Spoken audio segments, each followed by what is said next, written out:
compartilhar... Boa noite, pessoal, novamente. Vou compartilhar com vocês aqui um pouco do PMKB, por um momento.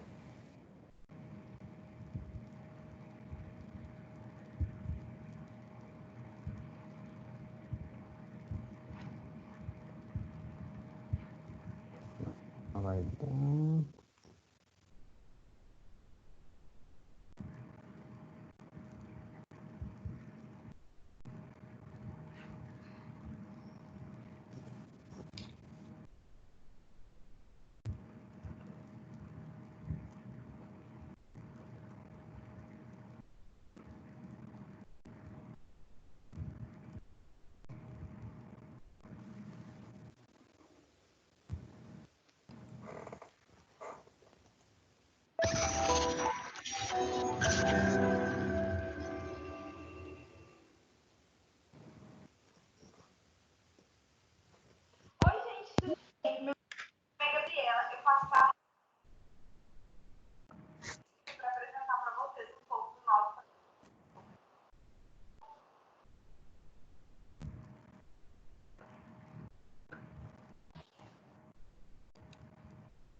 Pessoal, esse é um pouco, então, do nosso portal de conhecimento PMKB.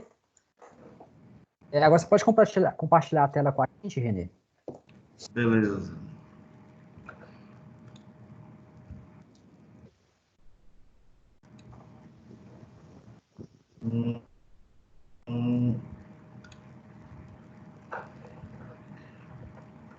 Todo mundo enxergando a tela aí? Sim. Então, pessoal, hoje é dia 21 de maio de 2020. Nós estamos aí, o PMKB ele vai promover, então, um webinar a respeito de engenharia de armazenagem, aspecto técnico no agronegócio. A palavra está com você, Renê. Ok, obrigado, Josiel. Obrigado. Boa noite, pessoal. Eu vou começar pedindo perdão pela minha webcam aqui, que vocês vão se contentar só com o áudio. Vocês não estão perdendo muita coisa, não? Eu queria agradecer aí o convite do PMKB, né, com essa iniciativa aí do Léo. Eu sou meio suspeito para elogiar o PMKB, porque eu acho que eu conheço o PMKB desde o início, e já tem garantidamente mais de 10 anos, se bobear uns 15. E para quem não conhece, de fato, é uma plataforma com excelente conteúdo de gerenciamento de projetos e especificamente muita coisa na área de engenharia também. E traz essa iniciativa aí do Léo, né, com essa referência aí ao Da Vinci, né, que é o mascote, vamos dizer assim, do PMKB, para trazer a opinião de gente especializada em diversas áreas, temas de interesse.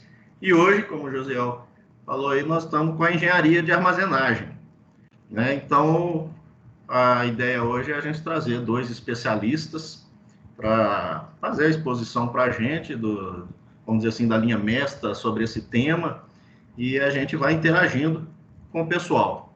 temos aí o Diógenes Pacheri, né, engenheiro dessa área, vai começar para a gente, ele vai fazer a fala inicial, vamos dizer, vai estruturar as ideias para a gente. Quem não é dessa área, é uma área extremamente interessante, extremamente importante, né, e é interessante a gente ter esse conhecimento.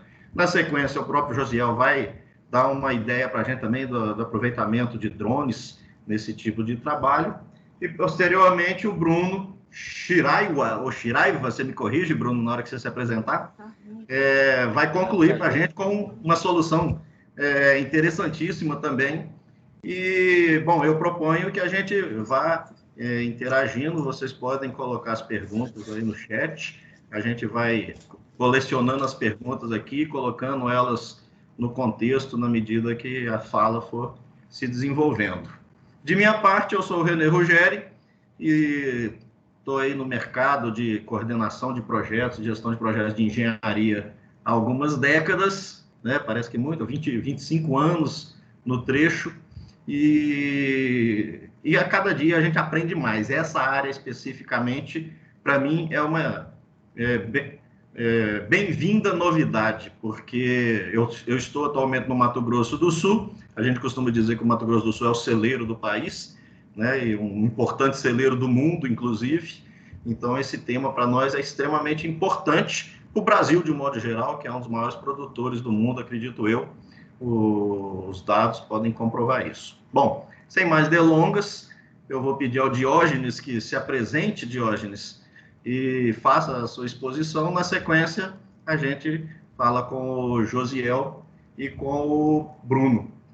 E o pessoal pode ir interagindo no chat, mandando perguntas aí, ok? Boa noite, pessoal. Tá todo mundo me ouvindo bem aí? Então, acredito que sim. Sim, estamos te ouvindo. Meu nome é Diógenes, eu sou engenheiro civil, formado pela UFMG em 2003 e trabalho no ramo de armazenagem desde 2004. Tive um pequeno hiato aí, que eu trabalhei um tempo no âmbito da estrutura pública, na parte de água e esgoto, mas a minha vida foi toda dedicada, a minha vida profissional, à parte de armazenagem agrícola. Eu sou coordenador comercial da GSI, que é uma empresa do Grupo ACO, a GCO, né, traduzindo aí, aqui no Brasil a gente fala GCO, mas é o Grupo ACO, e trabalho na área de armazenagens, faço aqui a região de Goiás, Minas, Distrito Federal, Espírito Santo e Rio de Janeiro. Então eu venho aqui trazer para vocês aqui como funciona uma unidade de armazenagem de grãos, falar sobre os números nacionais, a potência, né, que o Brasil, o lugar que o Brasil tem hoje no mundo, no agronegócio, mostrar a importância desse segmento para o nosso país e também mostrar a deficiência que a gente tem na área de armazenagem de grãos, que é uma logística tão importante para o nosso país. Então, Renê, se já puder começar a apresentação aí, nós já... Então, esse primeiro slide aí fala sobre a produção de grãos no Brasil.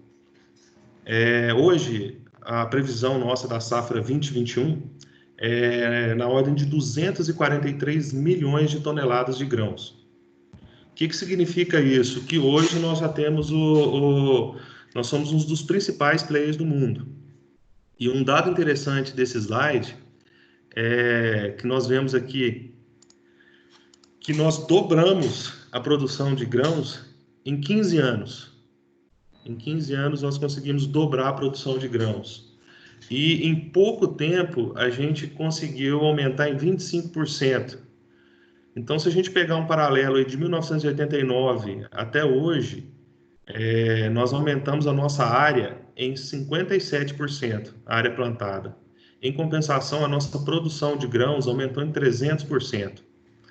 Isso aí por quê? Porque o nosso país tem essa vocação, nós temos pessoas que estão dedicadas à pesquisa, à produção, a novos cultivares, às novas tecnologias de plantio, de colheita, pós-colheita. Isso tudo a gente está colhendo esses resultados agora, que mesmo nessa época de crise, o agronegócio aí está sustentando o nosso país. Se você puder passar para o próximo aí, Renê. E aqui é um dado que nós temos aí de déficit de armazenagem. O que significa esse gráfico aqui? Nós temos uma produção de grãos e nós temos uma capacidade estática de armazenagem de grãos também. Quem faz essa conta, quem faz essa pesquisa é a Conab, que é um órgão que é um órgão do governo que faz que tem como predominância a armazenagem de grãos, além de outros estudos que eles fazem. O IBGE também atua muito nessa parte.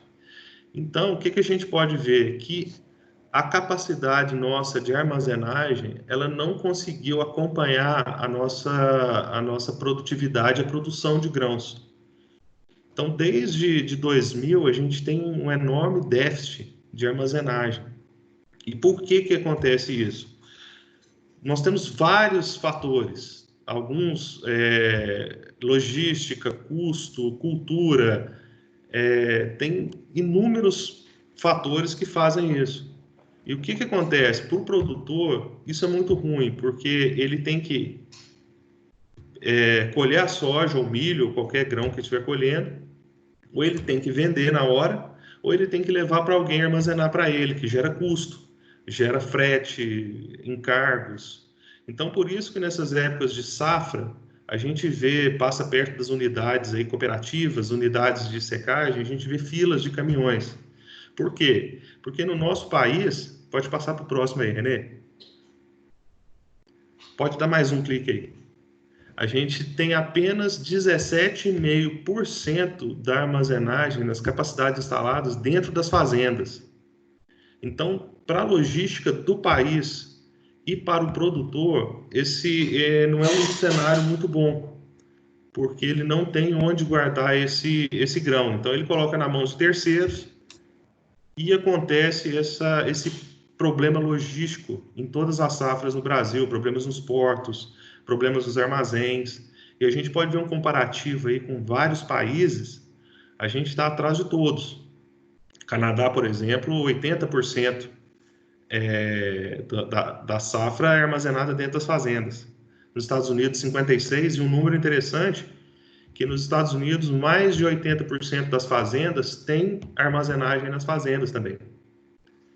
Então, agora, diante esse escopo todo, eu vou falar o que é uma unidade de armazenagem. Pode passar aí, Renan. Jorge, só aproveitando aí o ensejo, pelos dados aí, significa que esse é um mercado ainda em pleno desenvolvimento no país, correto? Sim, sim. É um mercado em perfeita expansão. Todo ano aí, que eu estou na GSI aí, tem alguns colegas participando, a gente tem um número recorde de faturamento. Mas assim, Renê, eu te falo que se todas as fábricas do Brasil que fazem sistemas de armazenagem entregar 100% da sua produção, a gente não acompanha o aumento de produtividade da nova safra, da safra brasileira. É o auge do mercado para quem presta serviço, uma demanda inesgotável. Isso, é uma demanda que a gente não consegue suprir, mas a gente também tem que ver que é o primeiro item que o produtor também, ele, na hora de um aperto, ele fala, não vou deixar para fazer o silo esse ano, vou fazer no próximo. Então, a gente enfrenta também esses alto e baixo das safras. Então, pessoal, como eu sou um funcionário da GSI, eu trabalho na GSI, trouxe obras de onde eu trabalho. São unidades, a maioria das unidades aqui são de Goiás, e eu vou falar um pouquinho de cada uma aqui. Se você puder passar aqui, isso aqui é uma unidade completa, tá? Essa aqui está no slide. Nós vamos passar para o próximo aí. Aqui, mais algumas unidades, e unidades que fazem o uso de secagem, e um sistema híbrido com silo-bolsa, que vai ser a parte do Bruno aí, que ele vai falar um pouco mais tarde.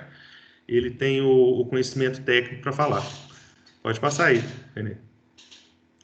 Então, vamos lá. Para receber o grão, o que é o mais comum hoje? São as moedas de recepção. Essas moegas aqui, elas são estruturas de concreto armado, onde o caminhão passa em cima e o grão é jogado no fundo desse poço, onde fica um elevador. Então, a estrutura de recepção de grãos hoje, no Brasil, em 95% das fazendas, das unidades de recepção, é feito por uma moega de concreto armado. E ela fica dentro de uma casa de máquinas. Então, pode passar aí. René, o slide. Então, quem faz todo o transporte vertical de grãos numa unidade são os elevadores. Os elevadores, eu acho que o pessoal que trabalha com engenharia conhece, é simplesmente um elevador de caneca. Um motor redutor em cima, corpo metálico, as passarelas e por dentro metálicas de plástico, que fazem esse transporte, que são acopladas numa lona. Pode passar aí. Para fazer o transporte horizontal de grãos dentro da unidade, hoje, basicamente, nós temos 3 tipos. Claro que tem muitos outros tipos aqui, mas eu estou trazendo os mais usuais. Hoje, o mais usado é esse primeiro, que é o headler, transportador de corrente. Ele tem uma caixa metálica e uma corrente que vai arrastando o grão à medida que o operador liga esse equipamento. O segundo equipamento, que era um equipamento que era o mais vendido, hoje já está um pouco em desuso, é a correia transportadora, que também faz o transporte horizontal. Indicamos eles para distâncias muito grandes. E o terceiro item, que tem um uso um pouco mais restrito, é o transportador helicoidal. Ele, alguns fabricantes fazem ele um pouco pior, então ele dá muito desgaste no grão, então ele está sendo muito pouco usado ultimamente. Pode passar aí, né? E na recepção do grão, nós vamos transportar e vamos jogar nessa máquina de limpeza. Às vezes, pessoal, o fluxo pode ser invertido. Você pode secar primeiro e jogar na limpeza. Isso aí cada operação vai ter um fluxo. Mas vamos seguir um fluxo padrão aqui. Essa máquina de limpeza, ela basicamente é uma peneira vibratória. O grão cai aqui dentro, ela tem uma câmara de aspiração que vai tirar a impureza bem leve. Os grãos vão passar numa peneira e o resíduo vai cair para um lado, o grão cai para o outro. Simplesmente. Pode passar aí, Renan.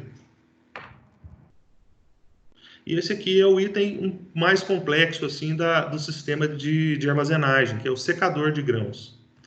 O secador de grãos, o que consiste? Consiste em 2 módulos, vamos separar assim. O primeiro, que é o secador, e o segundo, que é a fornalha. Como é que é feita a secagem de grãos? Combustível. Hoje no Brasil nós usamos, eu te falo que a maioria dos secadores é lenha. A gente usa lenha como combustível. Essa lenha é queimada, mas tem muitas unidades que operam com gás e algumas unidades no lugar da fornalha tem caldeira. Mas hoje o principal equipamento que a gente utiliza para os secadores são as fornalhas. Secou o grão, colocou a lenha do lado direito aqui no desenho, passa nesses ciclones para a faísca não entrar dentro do secador e o ar quente é jogado para dentro do secador. Nesse secador da GSI, a gente tem um diferencial. A gente tem um ventilador para ar frio também. E os nossos ciclones são ciclones de metal. Já está incluso aí no pacote. E o que acontece? Como o nosso secador ele empurra o ar, a chance de ocorrer incêndio é próximo de 0. Então, assim, os nossos exaustores, nossos motores ficam embaixo, diferente da maioria dos secadores que ficam em cima. Então, o que acontece? Alguma fagulha que, porventura, passa desse ciclone, a probabilidade dela passar nos nossos ventiladores é quase 0.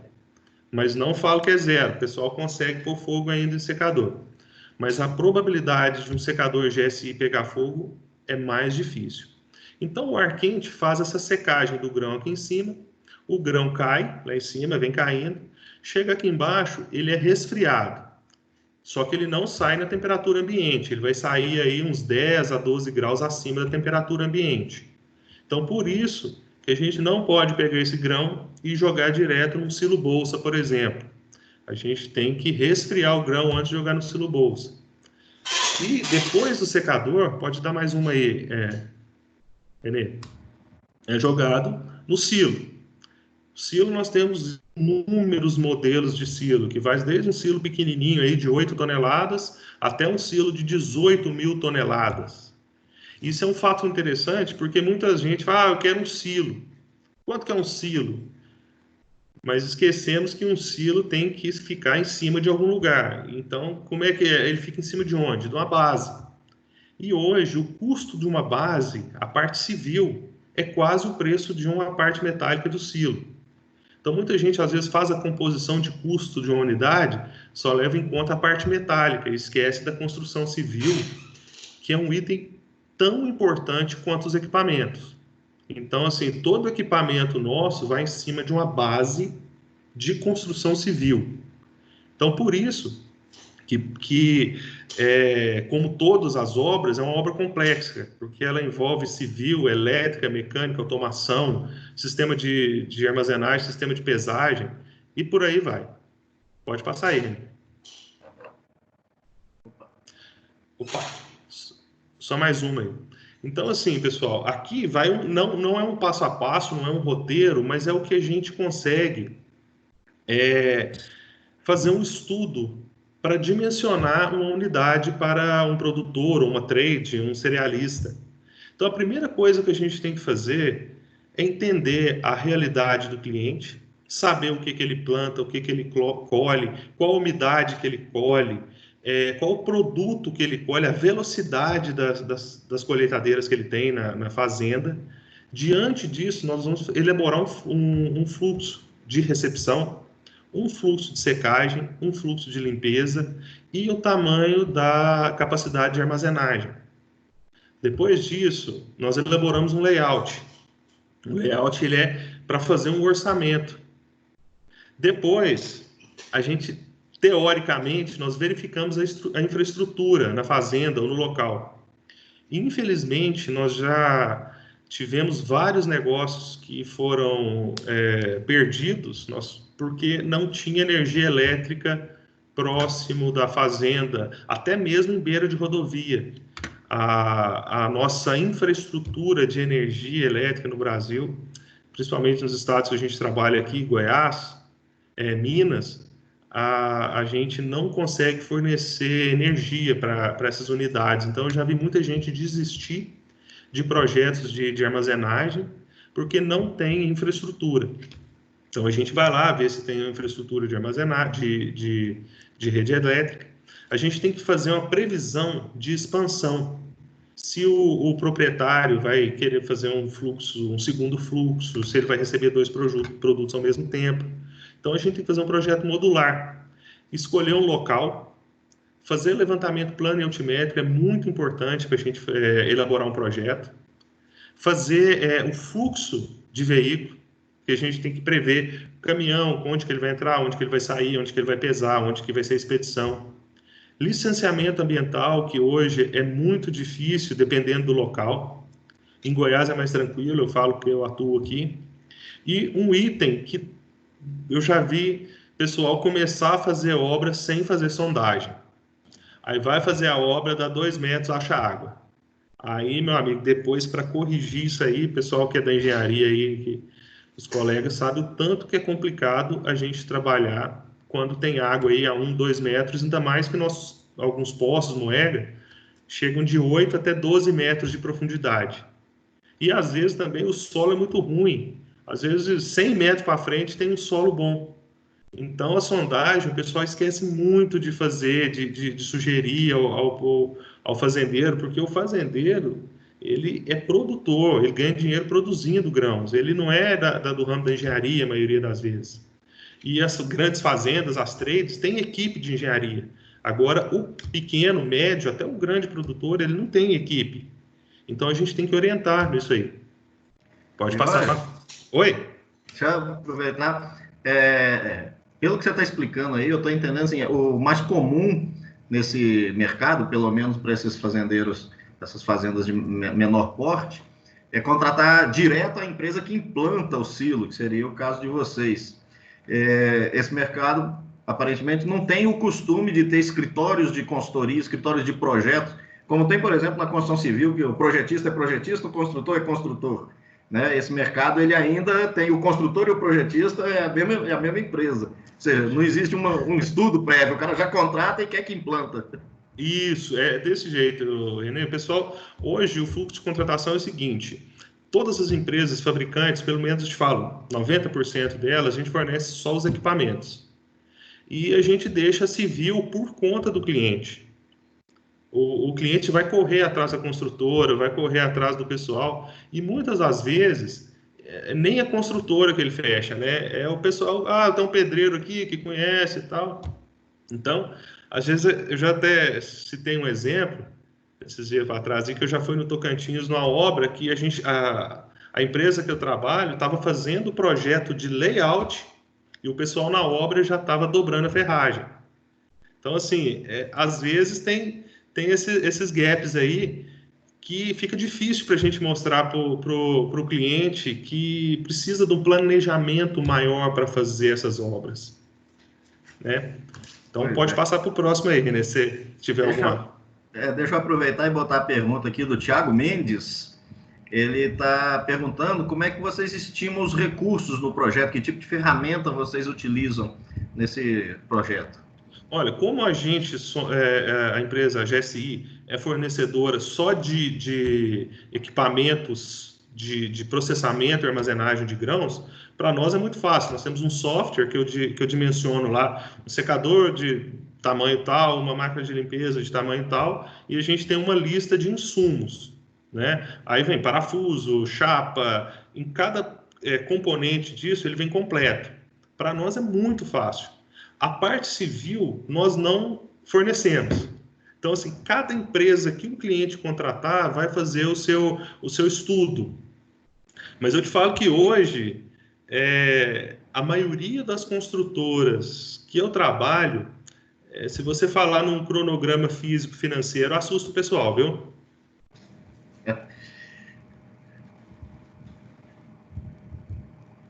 Então vamos lá, pessoal. Então depois, isso aqui é um resumo, né? Que depois de tudo pronto, layout pronto, demarcou a área, a GSI ela vai fazer o projeto executivo.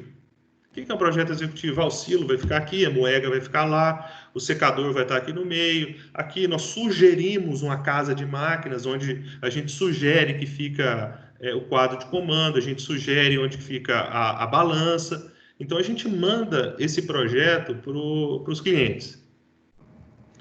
Só que, na maioria das vezes, ele manda para a construtora e já toca o pau, já toca a obra. Muitas vezes não é feito o projeto de terraplenagem, que infelizmente, a gente depara com isso. O projeto estrutural o pessoal faz, isso aí é normal. E depois do projeto estrutural, eu vejo muito importante o projeto elétrico, porque muitas vezes você trabalha com um tipo de obra e depois o cliente quer fazer uma automação de elevadores, automação de headers, de armazenagem, e depois de pronto é um pouco mais difícil. Então, depois do projeto elétrico, e agora esse de baixo aqui o pessoal não costuma fazer muito não, que é o projeto de drenagem. Você chega na obra lá, às vezes dá uma chuva, o silo já está na primeira chapa, já está debaixo d'água. Então, o pessoal não está prestando muita atenção no projeto de drenagem. Projeto de hidrância sanitária, tranquilo. A maioria dos estados hoje estão exigindo os projetos de combate a incêndio. Quando é uma empresa maior, a gente tem que fazer um sistema de despoeiramento. E o que ninguém faz também, que é a compatibilização desses projetos. O nosso ramo hoje é muito complicado você ter uma empresa que faz uma compatibilização de tudo e te entrega mastigado. E depois disso pronto, o que é? Cronograma, instalações e montagem. Rapaz, eu achei que era bem diferente da construção civil, hein? É igual. É a mesma coisa, Renê. Aí o Josiel, você quer falar para a gente aí dos drones, do uso? Vou falar assim. Só no chat aqui eu vi uma pergunta do Eurico. Érico Correia, ele fez uma pergunta direcionada para o Diógenes. Você pode voltar um pouquinho, Diógenes, só para responder o... Tô na área. Então, o Érico perguntou o seguinte: gostaria de saber, dentro do tema qualidade, no âmbito da armazenagem de grãos, quais são as principais estratégias que devem ser usadas para garantia da qualidade no armazenamento desses produtos, do cultivo à entrega para o consumo. Tá. Hoje, o que é focar na qualidade do grão? O grão é uma commodity, né? Então, a commodity ela tem que respeitar alguns padrões técnicos. Qual que é esse padrão hoje na soja, por exemplo? Soja, ela tem que ser entregue a 14% de umidade e com 2% de impureza. Impureza, o que é impureza? É material diferente do grão que está ali, ó. Uma palha, um sabugo, uma vagem. Então, o padrão de qualidade hoje, os principais equipamentos que são feitos para isso são os secadores e as máquinas de limpeza. Claro que os transportadores também e os silos têm muita importância nisso, porque tem muito transportador que quebra grão, que o grão quebrado, ele perde, né? Principalmente o milho. Milho quebrado, ele pode entrar toxina nesse milho aí. O Bruno, que está ouvindo aí, conhece mais que eu da parte de grãos, mas o milho quebrado é muito prejudicial para fazer ração, para consumo humano, tudo. A soja quebrada já nem tanto, porque a soja o final dela ou é farelo, ou óleo, ou biodiesel.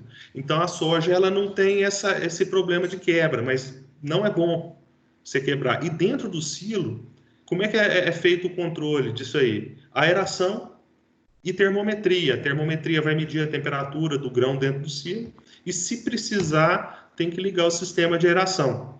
Acredito que foi essa a pergunta sobre a qualidade dos grãos, né? Sei. Muito bem. Então, vamos Sandra Lopes. Tem uma pergunta aqui da Sandra Lopes também, mas eu vou falar a pergunta aqui, se vocês preferirem, talvez a gente responda ela no final, seja mais interessante, porque a pergunta dela é bastante abrangente e interessante. Ela pergunta, como vocês monitoram os riscos ambientais e sociais e qual a rentabilidade e taxas de desperdício? A pergunta bem complexa. Vamos deixar para o final. Tudo bem, então... A gente te responde no final, Sandra. Tudo bem. Então vamos continuar. Eu vou falar um pouco, pessoal, a respeito do uso do drone no processo aí de armazenagem. O que acontece? O drone ele está aí com a gente na engenharia em todos os setores praticamente. Tanto aí no início dos projetos, quando você quer projetar, durante a execução de uma obra e depois também para você controlar aí o andamento, né, a questão até a respeito também de manutenção dos equipamentos que você instalou. Então, inicialmente, vamos falar sobre o levantamento de informações para a construção de sistema de armazenagem. Com o drone, você pode, então, fazer ali a questão da topografia, para você identificar ali se você tem que fazer um corte no seu terreno para instalar ali, colocar as instalações de armazenagem. Você pode fazer isso aí através do drone. Como é feito isso? Você faz um mapeamento aéreo, no qual ali ele gera ali nuvens de pontos. A partir dessa nuvem de pontos, você gera um modelo 3D e você faz aí um levantamento topográfico. Claro que você não vai deixar de ter aquele levantamento topográfico convencional. O drone é mais aí um auxílio. Então, ele pode ser usado dessa forma. Também no processo de levantamento de informações para a construção, você pode também fazer ali uma previsão e também montar uma logística para entrada e saída de insumos para a montagem. Você consegue identificar ali através ali, você faz uma filmagem, você levanta o drone ali naquela região, você consegue controlar ali a partir de um determinado tempo, você pega ou períodos de pico, você consegue estimar ali a quantidade de veículos que passam ali na região e com isso você vai montar a logística, né, para a saída e entrada de insumo, que até o Diógenes falou lá atrás, a respeito aí da logística de caminhões, né, de equipamentos que vão ser utilizados para a fase de implantação do projeto. Também você pode fazer uma análise de risco com a utilização do drone. Você você pode ali analisar como é que é a situação ali da região e prever esses riscos, também voltado aí para a segurança de trabalho. Se você tem que montar andaimes para montar ali os seus equipamentos, através do drone você consegue estimar isso também, porque você vai ter ali uma abrangência de toda a área que você está fotografando e filmando. Pode passar, Renê. Então, agora durante a montagem, você também pode fazer o acompanhamento de toda a montagem do sistema. No caso, o Jorge tinha falado também que tem a questão da base, né, para os silos, que é na imagem que a gente pode ver. Então, durante a montagem, você pode ter a questão da segurança de trabalho.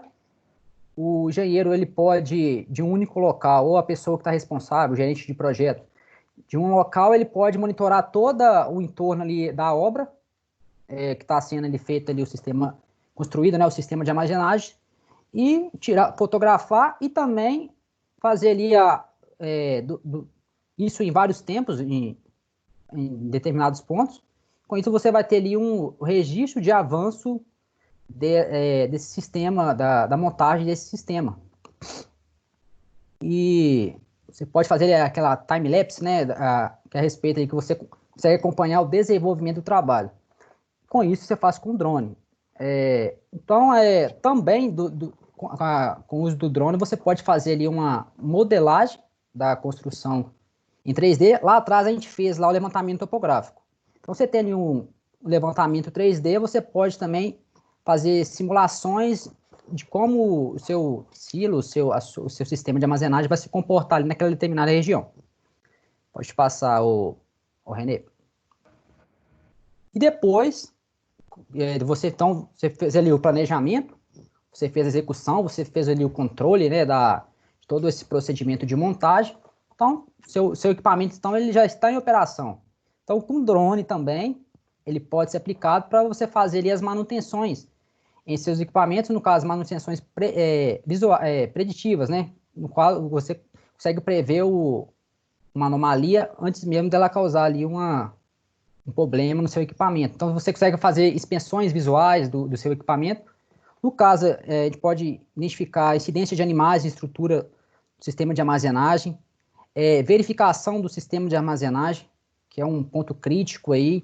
Então, a questão de segurança também, o profissional responsável pela manutenção, ele tem que subir, ficar ali em cima de um andaime ou ficar pendurado por cordas. Com o drone, você não corre esse risco, né, desse profissional, ele correr risco de cair. Então, você pode fazer isso com o drone, porque o drone, você faz a filmagem, você tira foto com alta definição. Então, ele pode ser aplicado nesse sentido também. E verificação de transportadores de grãos, instrumentos e outros equipamentos. Então, o drone ele pode ser aplicado, novamente, na parte inicial que você quer projetar, durante a sua obra, você acompanha ali como é que está o desenvolvimento da obra, e após, você consegue controlar ali a questão de manutenção e operação do seu sistema de armazenagem. Com relação aos drones, eu gosto muito de comentar com o pessoal, que normalmente a gente faz uma inspeção visual das obras, né? Uhum. E praticamente toda a informação que a gente já coleta ela visualmente. Isso. E o drone é como se a gente pudesse voar, né? Como se a gente pudesse levar o olho da gente onde a gente quisesse.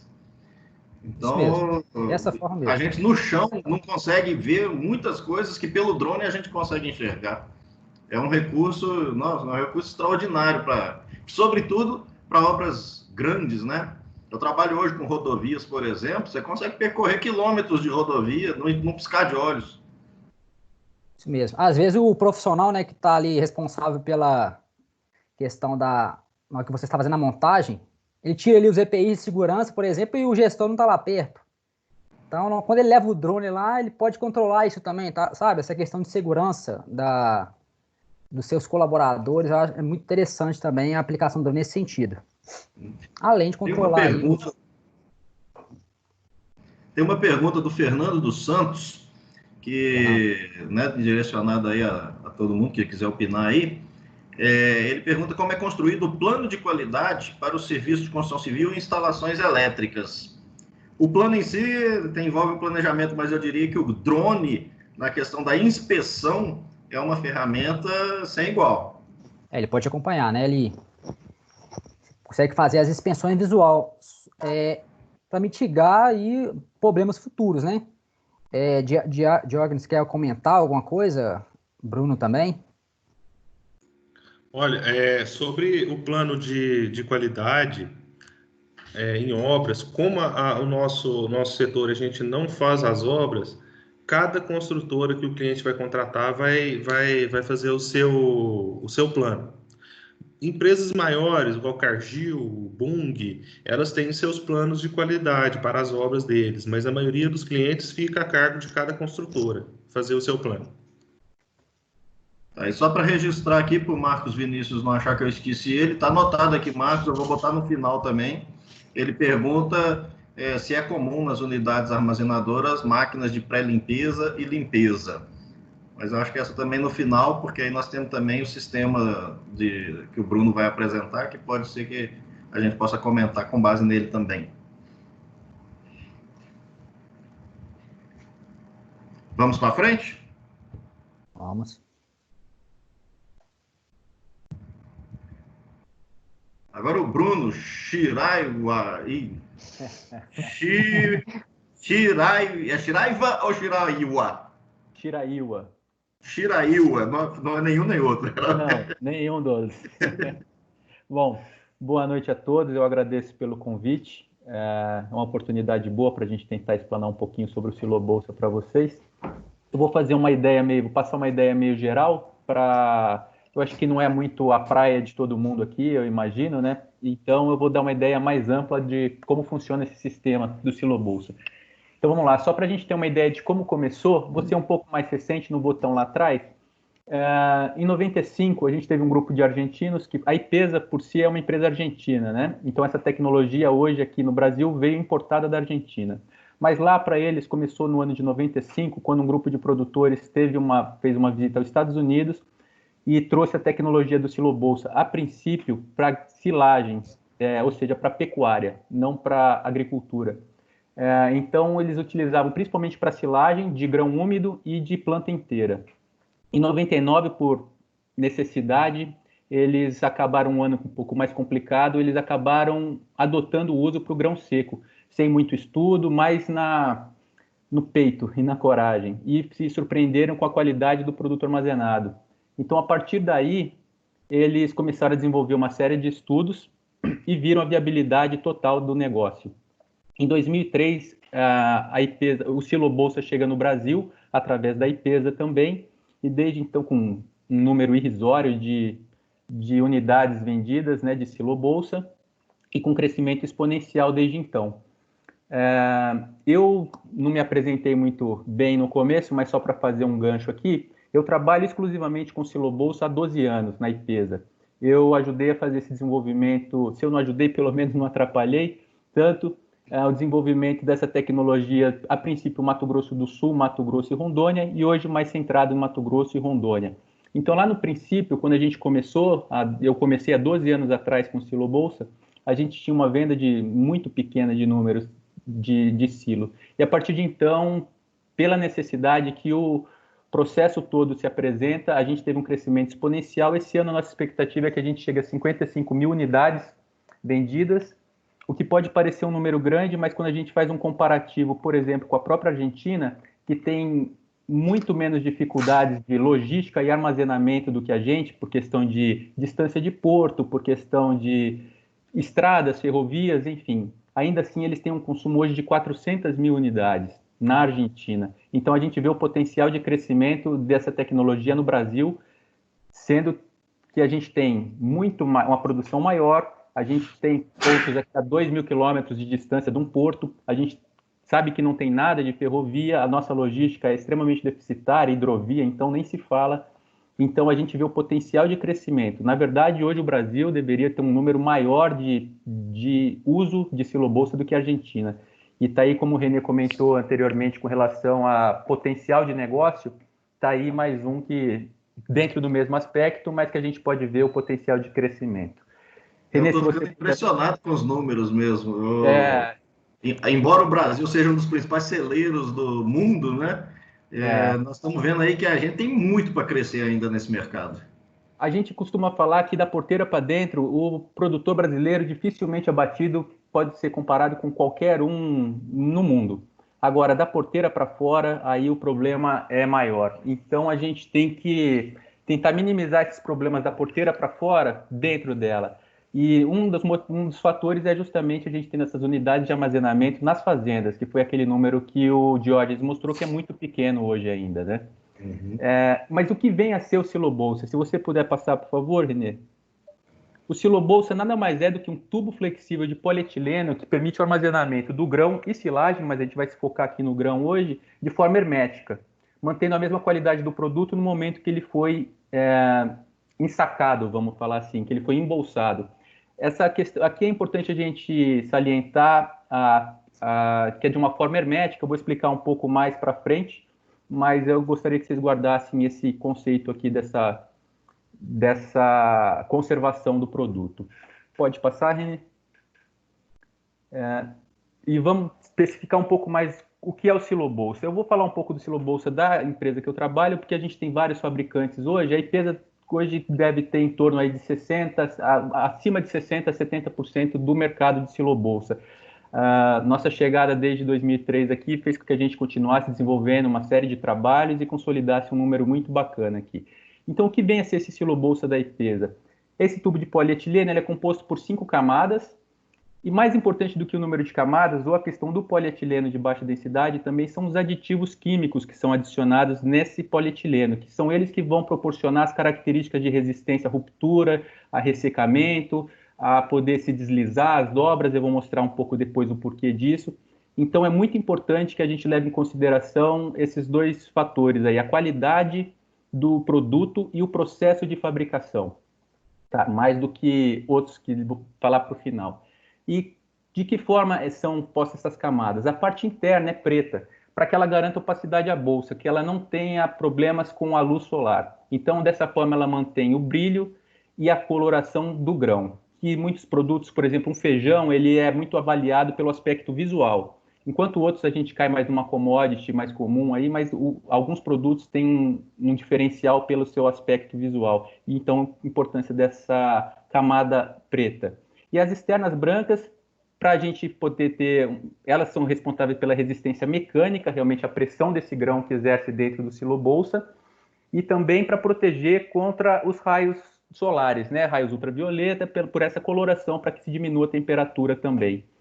A gente trabalha hoje com alguns tamanhos diferentes de silo-bolsa, tanto em diâmetro quanto em comprimento, mas o padrão que se trabalha são de 9 pés, que a gente fala que é o 100% utilizado no Brasil para grão, e pode ter a variação de comprimento, mas o padrão são 60 metros. Então, um silo-bolsa de 9 pés de diâmetro com 60 metros de comprimento vai ter uma capacidade média de armazenamento em torno de 180 toneladas. Vai depender um pouco, lógico, do produto que está sendo armazenado, mas só para que a gente possa ter uma ideia do que a gente está falando do tamanho de unidade. E aqui eu gosto de salientar que espessura a micragem dessa lona e o número de camadas não determinam qualidade. Eu falo isso porque tem muitos fabricantes que se apegam a isso para poder passar uma ideia de qualidade de produto. Mas muito mais importante do que a espessura é a homogeneidade dessa espessura, para que a gente não tenha pontos mínimos, não tenha uma variância muito grande dentro dessa espessura, né? Porque o ponto que está mais espesso, ótimo, mas o ponto que você vai ter ali mais delgado, você vai ter o seu ponto de fissura, né? E o número de camadas também são mais importantes pelos aditivos que são colocados nessas camadas do que pelo próprio número de camadas em si. Pode passar para o próximo, por favor, Renê? Então, de que forma funciona o silo-bolsa? Como é feito um silo-bolsa? Eu vou dar uma ideia aqui, pode parecer um pouco lapidada a ideia, mas eu acho que fica muito fácil de assimilar. É como se fosse fazer uma linguiça, literalmente. Só que você imagina fazer uma linguiça de grão. E no caso, não sei quem já teve a oportunidade de ver fazer ou não, você colocaria esse invólucro dentro vamos falar assim, dentro do moedor de carne, e você começa a colocar carne que vai preenchendo essa linguiça. No caso aqui, você vai fazer a mesma coisa, só que você vai colocar o grão dentro de uma embolsadora e o próprio grão que vai levando esse implemento para frente. Se você puder passar, já fica mais fácil de ilustrar a ideia, Renê, por favor. É isso aí que eu estou falando para vocês. Então, esse silobolsa com 60 metros de comprimento vem numa caixa de 1 metro. Ela vem todo sanfonado. E aí você coloca, acopla ele dentro dessa embolsadora, esse implemento que é necessário, e começa a jogar esse grão por dentro. Uma vez que esse grão vai exercendo a pressão dentro do silobolsa, ele vai impulsionando o conjunto de embolsadora e trator para frente. O trator está ali só para que ele tenha para usar a tomada de força dele, só para que ele possa rodar as engrenagens e possa deslocar esse grão para dentro do silobolsa. Ele não arrasta o silobolsa, ele não anda, ele é empurrado junto com a embolsadora pela pressão do grão exercida dentro do silobolsa. Pode passar, por favor, Renê?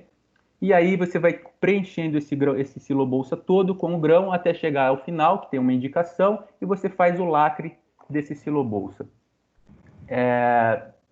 Por favor, o próximo, Renê. E como se conserva o grão ali dentro? Tudo bem, você foi e colocou o grão, mas de que forma ele é conservado ali? O grão, como qualquer ser vivo, respira, consome o oxigênio. A gente vai ter uma compactação de grão bem grande ali dentro do silobolsa. Se a gente considerar que ele tem 60 metros de comprimento e uma média de 180 toneladas por unidade, a gente vai ter uma média de 3 toneladas por metro de silobolsa. Então, esse grão está exercendo uma pressão muito grande para dentro, ele está muito bem preenchido ali dentro do silobolsa. Esse grão, como todo ser vivo, continua respirando e consumindo oxigênio, e que já é pouco. E ele vai consumindo oxigênio e liberando o gás carbônico, né, esse dióxido de carbono, fazendo com que o ar fique saturado de dióxido de carbono, e esse grão, quando tem essa ausência de oxigênio, ele entra num estado de dormência, como se ele hibernasse, vamos falar assim, parando de respirar e de consumir suas reservas.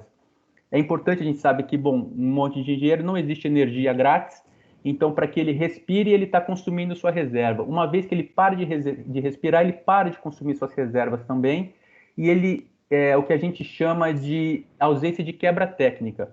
Ele deixa de consumir suas reservas e deixa de perder peso. O termo quebra técnica, às vezes, é utilizado de uma forma meio errada, com uma perda de peso só, ou de umidade. Na verdade, ele está consumindo suas reservas. Apesar de ser uma commodity, tem alguns produtos que tem uma avaliação diferente pela sua qualidade, e uma vez que você mantém essas reservas, você tem um produto com maior valor agregado, né? Então, é dessa forma, ele consome oxigênio, satura esse ambiente com gás carbônico, com dióxido de carbono, e entra nesse estado de dormência, e você tem a conservação do grão. Outro fator importante de você consumir todo o oxigênio ali de dentro é que você elimina a proliferação de pragas e doenças, de uma forma bem simples. Sem o oxigênio, eles também não sobrevivem. Então, você deixa de ter problemas com pragas e com doenças ali dentro do silobolsa. Por favor, Renê, o próximo. E por que ele se mantém, então, com essa qualidade dentro do ambiente? Pelo ambiente estar hermético, ou seja, você não tem troca gasosa, você não tem saída de oxigênio nem entrada, então ele fica isolado ali. Com esse ambiente hermético, você elimina a quebra técnica, ou seja, ele não vai consumir das suas reservas. Você também não tem troca de umidade, que esse é um fator importante na conservação de grão. O Diógenes comentou a respeito das commodities com 14% sendo padrão para entrega de produto. Por que o 14%? É um teor que você consegue ter uma conservação do grão sem problemas fisiológicos dentro dele, que você minimiza as possibilidades de problema. Então, você não tem um aumento de umidade, você também não tem problemas com doenças e pragas ali dentro. E a ausência de micro-organismos, que vai na mesma sequência do que eu estou falando. Pode passar, por favor, Renê? Isso faz... Pois não? A Sandra perguntou, eu acho que você praticamente respondeu aí agora. Ela perguntou se é feito o controle na armazenagem de temperatura e umidade. Certo. Não é possível ser feito internamente. Você faz externamente, uma vez que você tem esse padrão definido, você coloca dentro do silobolsa. E aí sim você pode ter variação do tempo de armazenamento de acordo com o teor de umidade. Se você colocar esse grão com 14% de umidade, que é o padrão que a gente acabou de falar, você pode, num silobolsa da IPESA, deixar ele armazenado até 2 anos, 24 meses, sem problema nenhum. E no próximo slide, vocês vão ver a qualidade desse produto armazenado depois de 1 ano e meio dentro de um silobolsa. Então, você não tem esse controle uma vez que está lá dentro. A não ser que você coloque sondas para poder fazer essa avaliação, que hoje já tem no mercado também.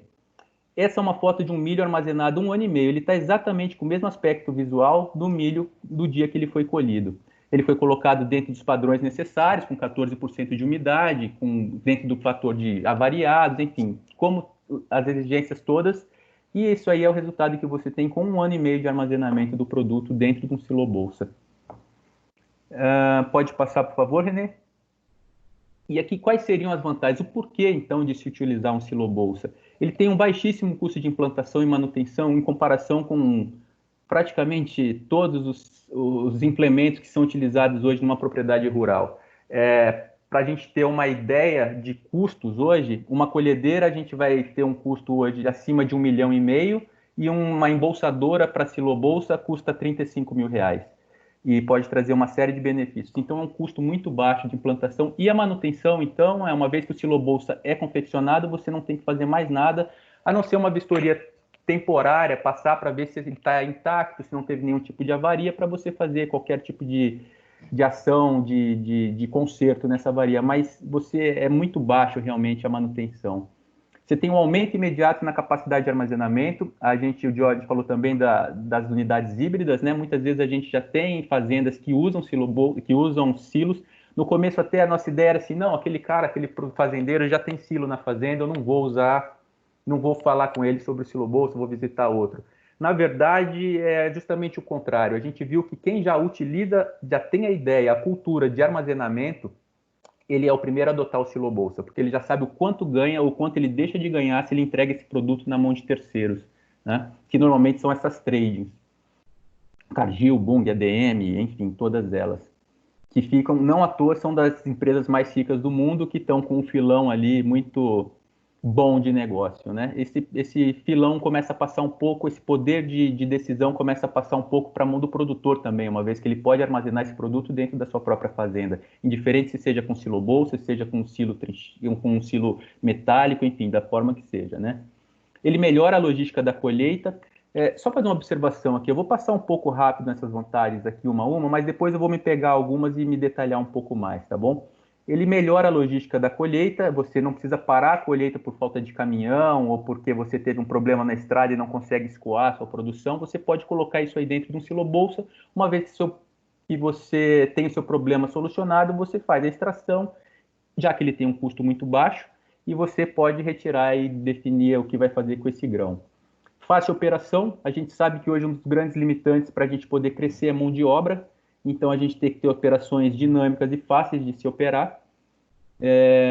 Uma possibilidade de armazenagem com segregação total de grãos, e aqui a gente, por mais que sejam commodities, a gente tem padrões de qualidade que têm que ser seguidos, né? Então a gente tem, se você tiver uma soja com uma percentual de avariado muito grande, você pode de repente colocar num silo-bolsa e você fazer um blend com uma soja com uma qualidade boa que você tem e você não ter descontos, você manter dentro do nível aceitável. Então você pode segregar tanto nessa questão de qualidade, quanto você pode segregar produtos diferentes, variedades diferentes. Por exemplo, você pode ter um silo na fazenda e ele está cheio de soja porque você não teve uma oportunidade boa de venda. E você está produzindo milho agora e você vai colher. Como é que você vai colocar o milho e a soja dentro do mesmo silo? Você não tem como fazer isso. Então você pode segregar grãos diferentes também. Tá? Proteção de grãos contra agentes deteriorantes e pragas. Uma vez que o produto está dentro do silo-bolsa, você tem essa proteção que eu falei já anteriormente de doenças, pragas e também de condições climáticas. A manutenção da qualidade dos grãos. Aqui tem uma máxima de armazenagem que a gente costuma falar também, que o seu armazenamento é tão bom quanto a qualidade do produto que você está armazenando. O que eu quero dizer com isso? Se você tem um produto muito ruim, dificilmente o armazenamento vai fazer um milagre, dificilmente não vai fazer um milagre de entregar um produto bom. O que ela pode fazer é estancar ou parar essa deterioração, ou tentar fazer com que isso aconteça, né? Minimizar essa perda. Então, também tem esse fator aí. A flexibilidade do produtor, da venda, da produção no momento oportuno, que esse é o principal objetivo dele, no caso, é o lucro. Então, muitas vezes, quando você segue o padrão, que é ser financiado por uma trading, entregar esse produto para trading todo, a soja, o milho, o sorgo, o girassol, o que quer que seja, Você está amarrado com essa trade. Você só vai poder comercializar com ela e você vai ter uma janela para que você possa comercializar. Esse produto não vai poder ficar lá o tempo que você queira, até você achar um comprador bom, um preço bom, aliás, para que você possa vender. Você vai ter um prazo para que isso aconteça. E muitas vezes o melhor preço não está dentro dessa janela. Aliás, normalmente não está dentro dessa janela, porque uma vez que você está colhendo, está todo mundo colhendo. E está todo mundo entregando esse produto. Então, historicamente, a gente tem uma queda no valor dos produtos durante a época de colheita. E aí você não vai ter a possibilidade de venda muito depois. Porque igual acontece na fazenda, acontece com as trades. Elas recebem, vamos falar aqui um pouco da minha região aqui do Mato Grosso. Chega a época de fim de ano, ela recebe a safra de soja. Começo do ano começa a colher e tá tudo cheio de soja. Daqui a pouco vai chegar a safrinha com milho. Ele precisa dar um fim nessa soja para poder receber esse milho. E assim vai acontecendo sucessivamente. Às vezes você está com o milho e você vai ter que receber a soja. Por mais que você não tenha um preço bom para você fazer a venda desse milho, você vai ter que fazer de qualquer forma, porque essa trading precisa limpar esse silo para poder receber outro produto, né? Você tem também a possibilidade de uso como estrutura complementar a silos convencionais, cai também no que o Diógenes falou, do complemento dessas estruturas híbridas. Você pode ter o silo já montado ou uma estrutura mínima, com uma moega,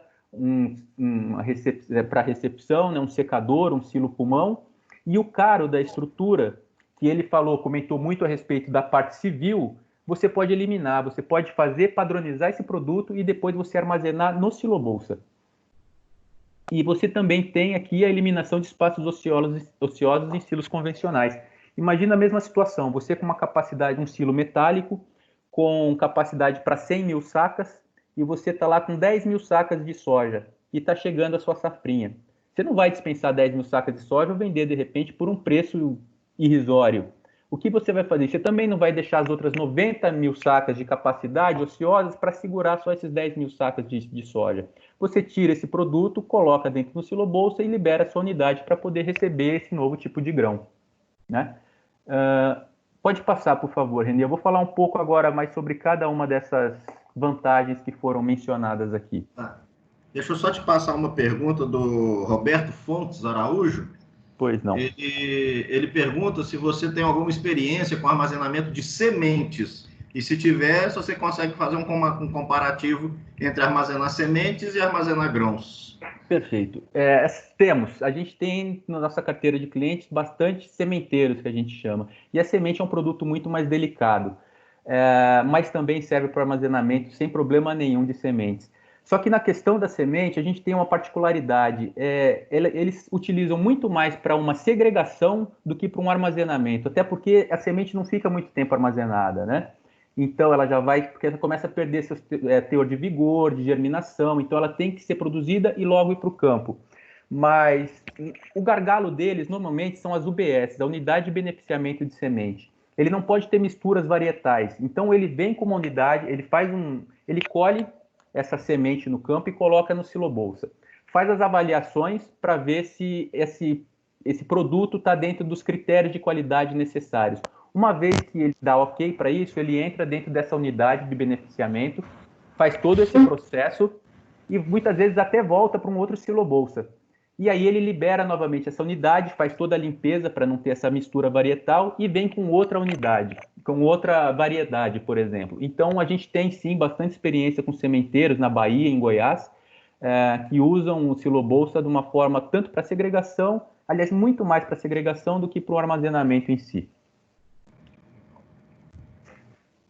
Vamos para o próximo, então, quer dizer, não sei se ficou respondido, mas se não a gente complementa no final. Vamos aqui pegar as vantagens que eu falei e tentar esmiuçar um pouquinho só cada uma delas mais. Aqui a gente tem um aumento, falei sobre o aumento imediato da capacidade de armazenamento. Essa é uma foto que foi tirada de cima de um armazém. Aquilo que vocês estão vendo pequenininho ali é um trator muito grande. E aquela montanha toda é uma montanha de milho que está exposta ao tempo. Esse milho está tendo uma perda, está tendo quebra técnica, que é o que a gente falou, que no fim vamos simplificar aqui falando que seria uma perda de peso, e vamos lembrar que esse produto é comercializado por peso. Então imagina isso aqui com uma umidade de deserto que a gente tem no Mato Grosso no meio do ano. Você está perdendo água constantemente desse produto, você está perdendo, ele está respirando, consumindo suas reservas, está diminuindo o teor dele, das concentrações de açúcar, enfim, você está perdendo qualidade peso e principalmente dinheiro numa situação dessa. Então você consegue rapidamente transformar uma situação dessa, pode passar por favor, Renê?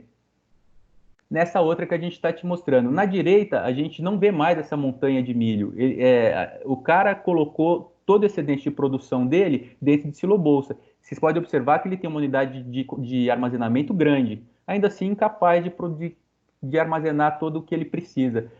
Voltando a falar aqui o que o Diógenes falou lá atrás, se todas as empresas que constroem silo entregassem 100% da sua capacidade, ainda assim não conseguiriam atender a demanda do produtor.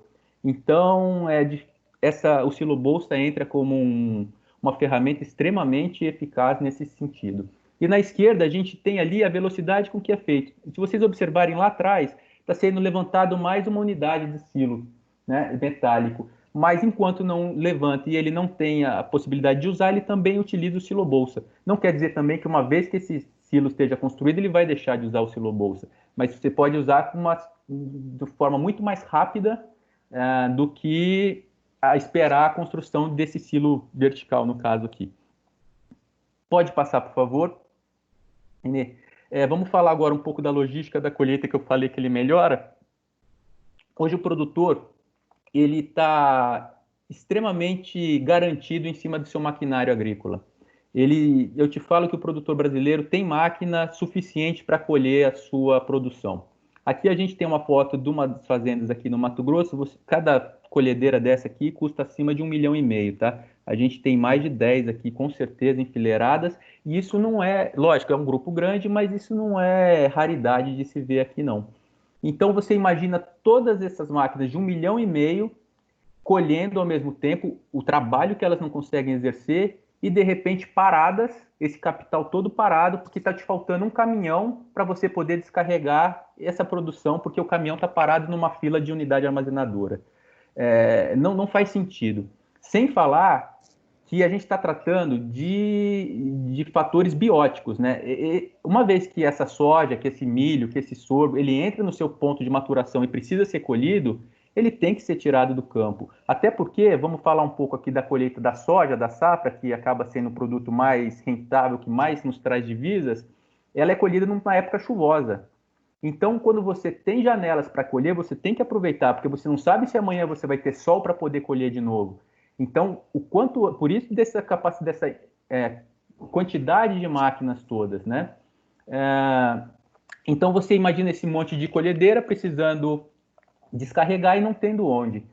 Pode passar, por favor, Renê. Mais um.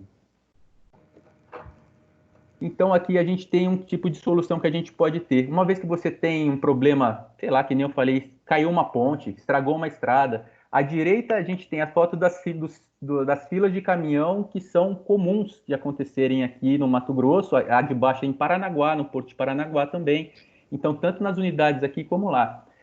Esse caminhão que está parado na fila, ele tem que voltar para poder receber mais grão e levar para essa unidade. E ele parado 2, 3, 5 dias numa fila dessa, além de você não conseguir continuar a sua colheita, você compromete esse produto que está dentro desse caminhão parado com uma umidade muito alta, tendo contato com o ambiente externo, você está depreciando esse seu produto. Então aqui também na esquerda eu quis mostrar com essa foto das duas colhedeiras despejando ao mesmo tempo que a gente tem uma fluidez muito grande, o processo é muito dinâmico, como não podia ser diferente, né? Ele não podia ser esse o gargalo no caso da colheita aqui. Pode passar, por favor, Renê.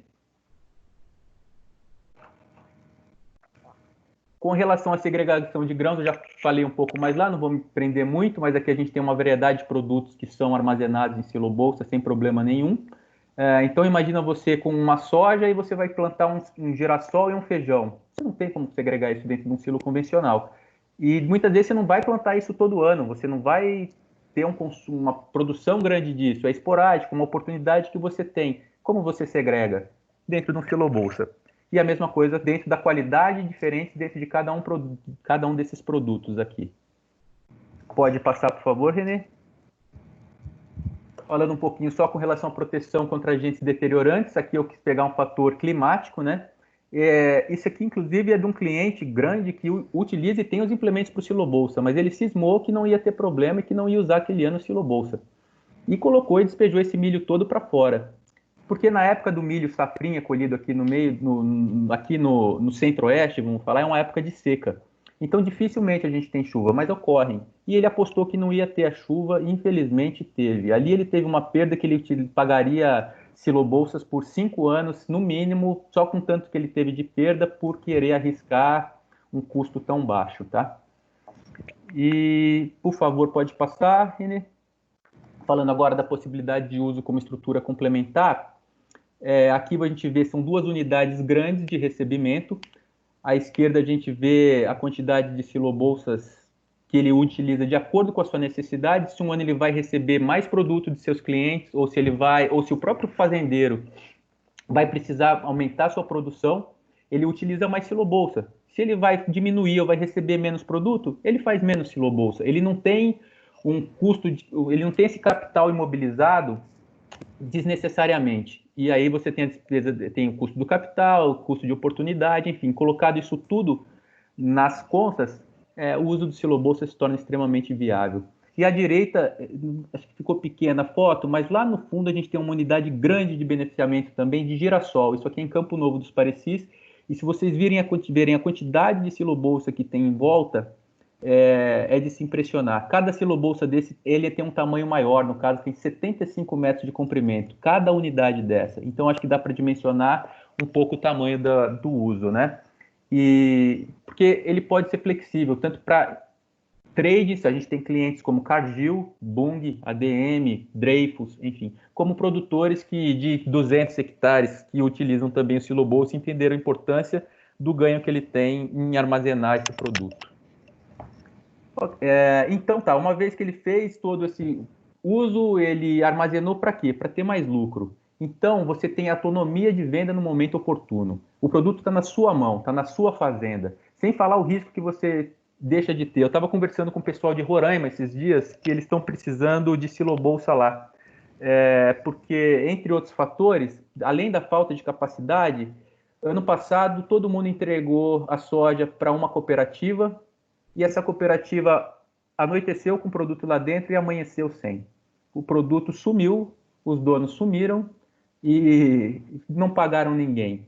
Então, além disso, isso não é raro de se acontecer. Eu acho que o Diógenes também deve ter algumas histórias dessa aí para contar. Então, você tem a segurança do produto estar sobre a sua tutela e você consegue vendê-la no momento mais oportuno. A hora que você quiser, dentro de um período de 2 anos, desde que esse produto esteja dentro do silobolsa. E de que forma é feita a extração? Você também tem um implemento que a gente chama de extratora, com uma alta capacidade, inclusive maior do que as bicas convencionais utilizadas nesses silos metálicos. Você consegue carregar um bitrem desse aqui em 15 minutos. Isso, eu sei que o pessoal não tem muito parâmetro de comparação, mas eu garanto que é muito rápido. Tá? E, por favor, pode passar, Renê, só para a gente ir finalizando aqui. De que forma é feita a extração? Com essa extratora, é um sistema de roscas que direciona esse produto para esse cano, para esse chupim que a gente chama, e despeja dentro dos caminhões, desses bitrens. Outra vantagem é que você não tem perda nenhuma. Essa extratora vai do começo ao fim, sem desperdiçar nada, sem jogar nada para fora, de uma forma muito rápida. E aí foi completado o processo todo, desde a colheita, no processo de embolsamento, manutenção dentro do silobolsa e a extração no momento mais oportuno. E aí a última foto, só para mostrar que a gente pode utilizar o silobolsa nas condições mais adversas possíveis, desde um calor escaldante no Mato Grosso até embaixo do gelo, que é muito mais fácil, convenhamos, de se conservar pelo frio, né? Mas fica bonita a foto, né? E, enfim, era essa ideia meio geral. Eu sei que foi um pouco acelerada a explicação, mas é muito assunto para pouco tempo e a gente fica à vontade para tirar as dúvidas de vocês aí, à disposição. Eu não sei do pessoal, mas eu achei excelente. Eu confesso que eu aprendi demais. E fico à disposição para poder trocar mais informações com vocês, que eu também estou aprendendo muito nesse outro parte do processo aí. Pois é, eu estou aqui com as questões que o pessoal foi deixando. E nós temos aquela da Sandra Lopes sobre as questões dos aspectos ambientais e sociais. Mas como essa, vamos dizer assim, ela é mais deslocada do eixo principal, embora importante, eu vou trazer aqui uma que é do João Pedro Ferraz, que serve tanto para o silobolsa quanto para os silos mais tradicionais, que é sobre a taxa de perda. Qual a taxa de perda que se tem nesses dois sistemas de armazenamento? Bom, eu vou falar pelo Silo Bolsa. Aliás, primeiro uma ideia meio geral. Eu vou voltar àquilo que eu falei. O seu armazenamento, a sua conservação do seu produto vai ser tão bom quanto o produto que você está armazenando. Então, a gente tem que entender o que vai ser guardado, né? Uma vez que a gente considere que esse produto está padronizado, e isso é importante, dentro daquilo que o Diógenes falou, 14% de umidade, 5% de avariado, enfim, são alguns critérios que a gente tem para poder aceitar esse produto. Dentro do Silo Bolsa, a perda é zero. Zero. Não vou falar que é zero, vou falar que é 0,1. Então, para não ser tão prepotente, de repente, na resposta. Mas você não tem. Uma vez que você mantenha a integridade, e por isso a importância que eu falei lá atrás da qualidade do Silo Bolsa. Uma vez que você mantém a integridade dessa lona, durante 2 anos você pode armazenar esse produto sem perda nenhuma. Nenhuma. Zero. Beleza, pessoal. Agora eu vou falar do sistema de silos metálicos. É um tema bem complexo, a perda técnica em silos metálicos, alvo de inúmeras brigas até judiciais. Mas, assim, em média, de 1,5% a 4% é perdido, tá? Nessa quebra técnica dentro dos silos metálicos. Mas ela vai levar em consideração o método que você faz a aeração, como você armazena o produto, as condições ideais de secagem, de limpeza. Então, tem inúmeras variáveis, mas a média é entre 1,5% e 4%. Legal. Tem uma aqui que é para o Bruno, certamente, é do Roberto Fontes Araújo, que é sobre a reutilização do silo bolsa. Como é que é? Olha, eu trabalho na empresa, né? Eu faço uma parte técnica, mas também comercial. Então eu falo assim, graças a Deus, ele é descartável. Não é reutilizável. Lógico, esse produto depois é um polietileno de altíssima qualidade, que tem uma demanda muito grande por recicladores, né? Então esse produto vai ser reutilizado para outros fins, mas como Silo Bolsa não é possível ser reutilizado. E mesmo assim, ele ainda se torna extremamente viável e mais barato do que você entregar esse produto para uma trading. Ele não é reutilizável pela forma como ele vem. Ele vem todo sanfonado, como eu falei, como se fosse fazer uma linguiça. Então, esses 60 metros estão dentro de uma caixa de 1 metro. Então, são várias camadas dobradas. Você não consegue voltar a dobrar esse Silo Bolsa de novo para reutilizar. E outra coisa, ele fica exposto às intempéries climáticas, né? E a gente sabe que, vou falar de novo aqui mais da região que eu estou atualmente, aqui do Mato Grosso, a gente tem 40 graus fácil, a gente tem uma incidência, a gente está na linha do Equador aqui, a gente tem uma incidência de raios ultravioleta muito grande que acabam degradando esse polietileno.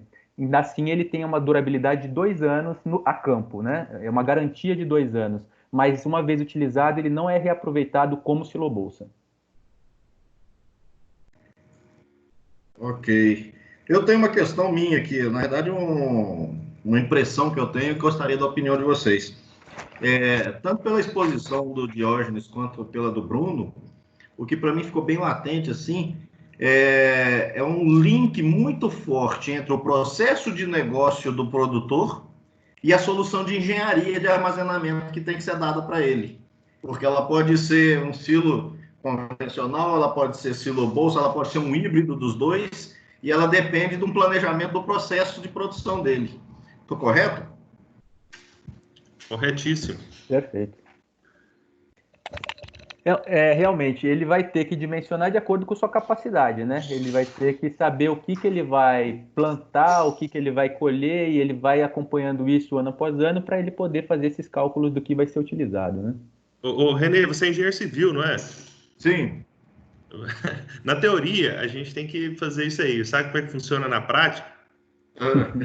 Eu quero igual do meu vizinho. É isso aí. Eu sei. O Jorge foi mais honesto. Porque não inventaram Casa Cláudia do agronegócio ainda, porque o cara pega a foto e fala, eu quero assim. É isso aí. Tem uma pergunta lá de trás, lá que eu anotei aqui, sobre a pré-limpeza. Acho que é Marcos, né? Isso mesmo, é do Marcos Vinícius, Marcos, hoje, todas as unidades que a gente a gente está negociando, ela tem a pré-limpeza. Pós-limpeza, utiliza muito no milho para consumo humano. Agora, soja, milho para fazer ração, sorgo, demais produtos, utiliza-se só pré-limpeza. Acho que era essa a pergunta mesmo. Ok. O Jaderson está perguntando sobre o custo do silo bolsa, Bruno. O custo hoje, se a gente for falar exclusivamente da lona, do invólucro, do silo bolsa, a gente pode pensar alguma coisa hoje em torno de 60 centavos por saca. Em torno disso. Ou vamos falar assim, em torno de R$ 1.800 um silo bolsa para 3.000 sacas. Legal.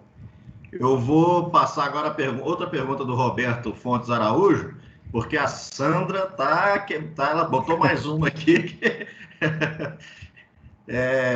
Sandra, na sequência eu já vou passar para as suas perguntas, tá? Mas o Roberto está perguntando qual que é a umidade inicial de grãos e sementes no armazenamento com silo bolsa. Eu aprendi uma resposta com meu chefe que eu gosto muito. Depende. Você pode responder isso para tudo. Depende da sua necessidade. Se você quer armazenar esse produto, você fazer um sistema de armazenamento, realmente, a gente recomenda que ele esteja padronizado nos 14%, porque aí você pode deixar até 2 anos esse produto armazenado. No caso, mas nem sempre é utilizado para armazenamento, muitas vezes é utilizado como uma ferramenta de logística o silo bolsa. Eu falo isso porque, igual eu falei, imagina você com aquele monte de colhedeira enfileirada na beira do seu campo, precisando colher. E chovendo. É muito comum isso aqui nas regiões produtoras, né?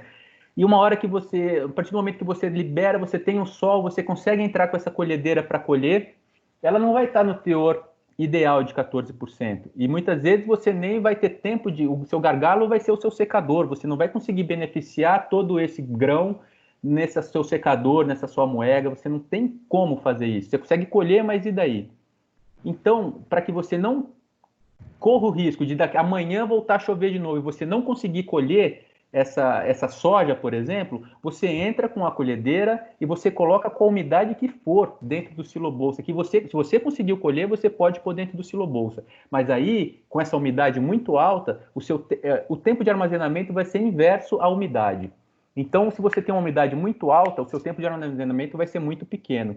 Mas às vezes uma semana, e não é raro, não é difícil, às vezes, que isso acontece. O produto fica dentro de um silo bolsa uma semana. Não mais do que isso, mas às vezes é o tempo que o cara precisa para poder sair do seu gargalo, para ele poder conseguir mais um caminhão, ele arrumar a estrada, ele conseguir beneficiando esse produto dentro de um secador. Então, assim, depende da sua finalidade. Se você quer tirar o produto do campo, por exemplo, vai ser com a umidade que tiver. Se você quiser fazer um armazenamento real desse produto, ele vai ter que estar padronizado nos 14%.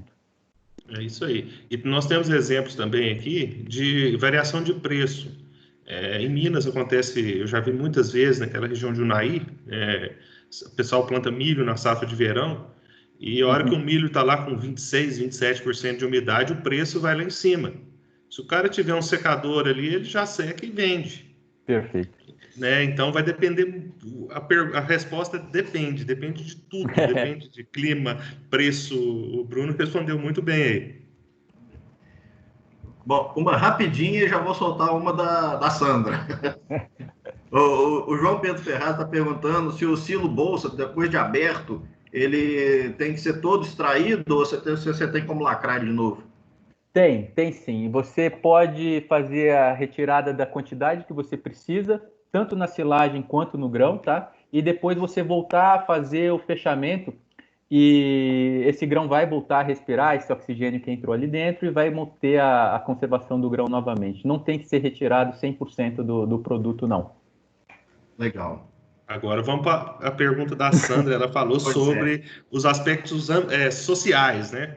Sociais e ambientais. Ambientais, Sandra, é um pouco complicado.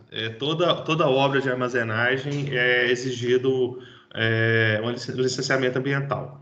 E o principal ponto aí se dá na fornalha, que ela é abastecida com madeira. Então, o pessoal já tem que colocar onde que ele vai comprar madeira, referência, produção de eucalipto. Então, isso aí é o maior problema ambiental. Social é uma pequena geração de empregos ali, porque a maioria das obras hoje, apesar da grande armazenagem hoje estar na mão das trades cerealistas, nosso foco, por exemplo, são fazendas. Então, se o impacto ambiental, do social numa fazenda, vai ser 5, 6 empregos ali. E viabilidade, que você perguntou. Hoje, em média, para uma obra de médio porte, vamos falar assim, de uma fazenda de 2.500 hectares, em 4 anos ele se paga o armazenagem, não levando em consideração o ganho de preço que ele pode ter entre colheita e venda. Eu acho que é só isso, né? Eu vejo nessa questão do aspecto social também, no caso dos silos convencionais metálicos, é que eles são soluções próprias, ou bem bastante apropriadas para cooperativas, porque o pequeno produtor não tem condição, ou então os tamanhos de silo não estão compatíveis com a produção dele. Né? Talvez o silo bolsa fosse mais adequado, mas aí ele perde também a questão da escala. Né? Então, nesse aspecto assim dessa economia para os pequenos produtores, eu diria que o silo metálico ele cumpre uma função social também. René, pode ficar tranquilo que nós estamos trabalhando numa solução dessa aí. Legal. Bom, a Sandra fez uma outra pergunta também. A Sandra é das minhas. Ela, para que simplificar, né? Mas ela pergunta quais os requisitos considerados mais críticos para o gerenciamento da qualidade no processo produtivo, nas etapas produtivas. Mas só para esclarecer, na etapa produtiva do grão ou da obra? Sobre a obra, o que eu te falo? Os equipamentos nossos são conforme a todas as normas de produção, de aço. Agora, sobre a obra em campo, aí fica muito complicado, porque, igual eu falei no começo, a maioria dos nossos clientes são fazendeiros, produtores que não se constrói com tanta frequência. Então, ele não tem esse gerenciamento, essa rotina de produtividade, de produção de mão de obra, igual tem uma empresa maior.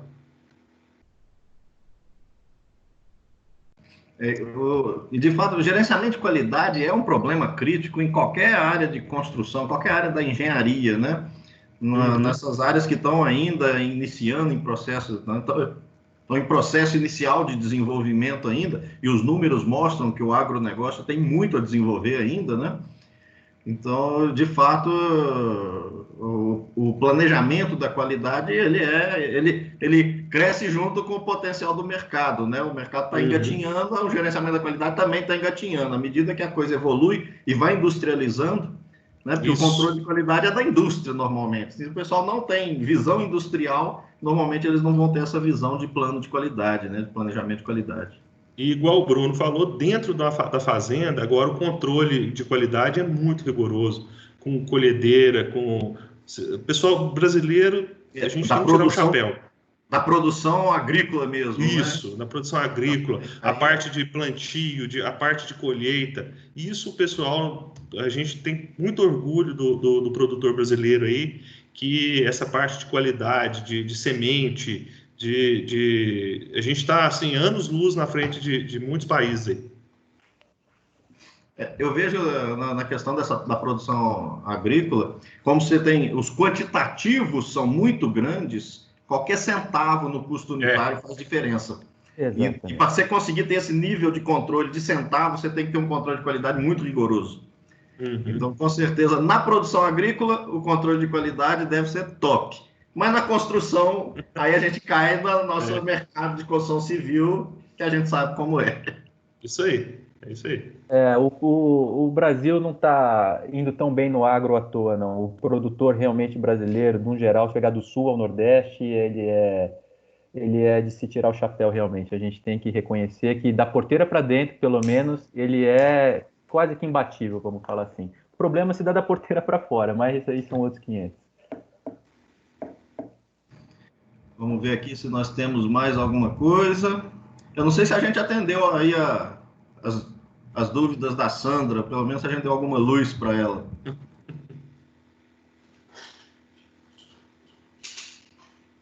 Ah, tá agradecendo aí.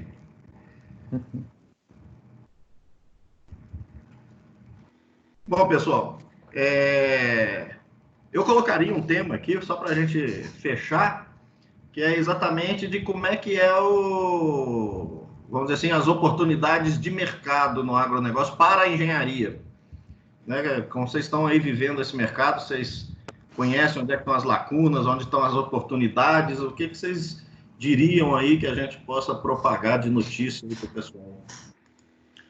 Olha, eu vejo uma deficiência muito grande em planejamento, construção, mão de obra qualificada de projetos de viabilidade, projetos estruturais na parte de armazenagem, de dimensionamento de base, fundação de armazenagem.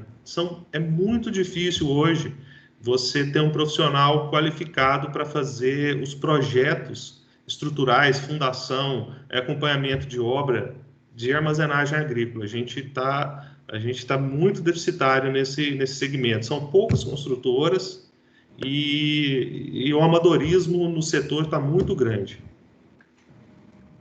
Bom, se na estrutura dessas indústrias que o Jorge está falando é assim, você imagina com Silobolsa, né? É muito pior ainda e as oportunidades são enormes. Eu sou um apaixonado, na verdade, pelo Silobolsa. Faz 12 anos que eu trabalho com ele e eu só vejo cada vez mais oportunidades de crescimento. Só para vocês terem uma ideia, fazer um comparativo aqui agora, a região que eu fico aqui, a região que a gente chama da 163, o Médio Norte, eu fico especificamente em Sorriso hoje, né? E a gente tem aqui uma série de indústrias de etanol de milho chegando aqui, com investimento pequeno, de 1 bilhão, 800 milhões, e não é e do dia para e com construções assim, em 6 meses eles levantarem uma usina de etanol gigantesca, totalmente automatizada. Então, eu volto a falar, o agro sustenta é um dos pilares da nossa economia, não é à toa. A gente tem um potencial altíssimo, a gente é bom no que faz, mas a gente tem muito a melhorar e a gente tem muito espaço ainda para profissionais qualificados. Se está saturado aí para baixo, moçada, pode vir para cá, porque aqui a gente precisa de muita gente qualificada ainda. A gente precisa mesmo. Faz falta. É verdade. Nessa linha aí, o Érico Correia está perguntando exatamente quais são as qualificações necessárias para atuar nessa área.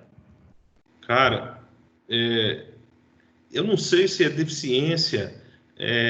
Eu sou engenheiro civil e eu fui conhecer silo depois que eu passei no trainee para uma empresa que trabalhava com isso.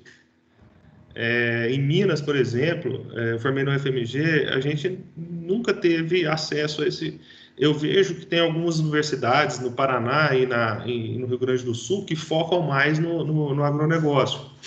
Mas a qualificação hoje é difícil, porque você tem que conhecer de grão, você tem que conhecer de metal, você tem que conhecer de civil.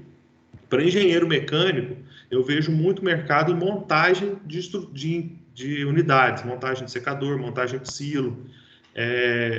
Falta profissional também nessa área. E para engenheiro mecânico, que eu estou vendo que você escreveu aí, é a melhor área.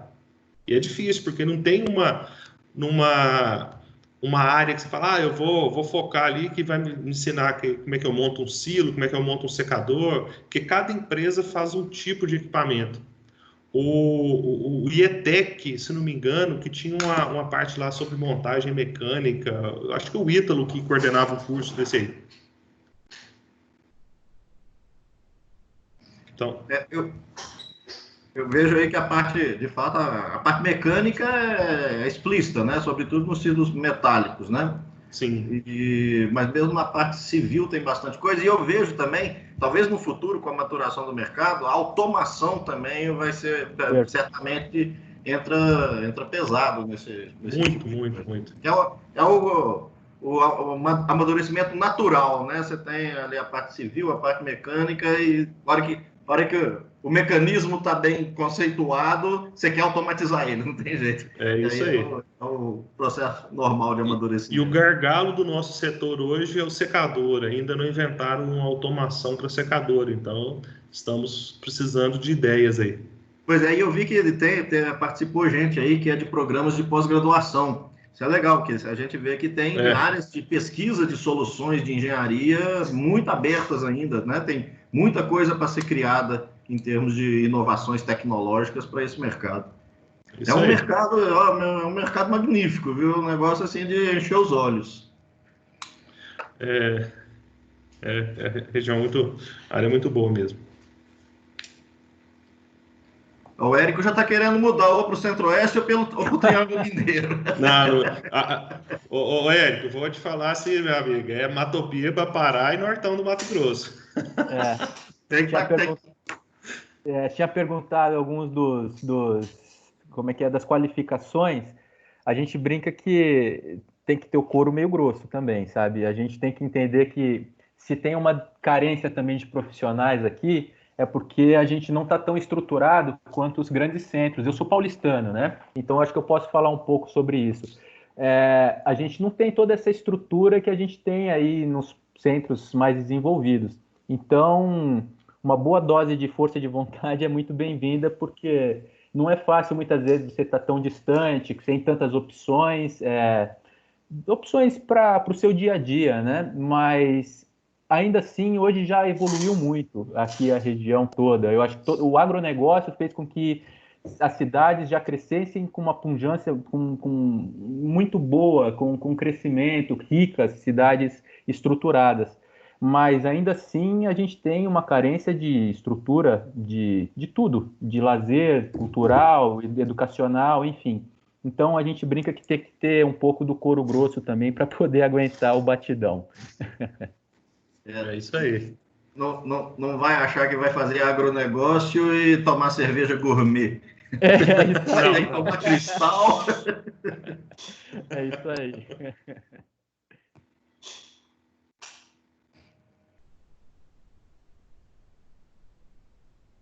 Não, o Érico está elogiando aí, está gostando do posicionamento. Mas é isso aí mesmo, né?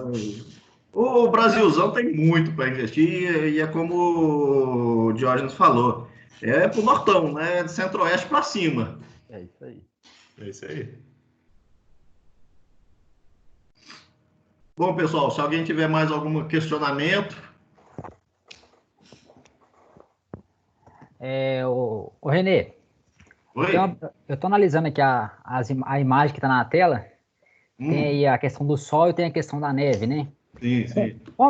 Bruno, como que esse material do silo de bolsa, ele se comporta numa região, vamos supor, muito parecida com o deserto, né? Que a tarde está muito quente e ao anoitecer ela resfria. Como é que é o comportamento do silo em relação a isso?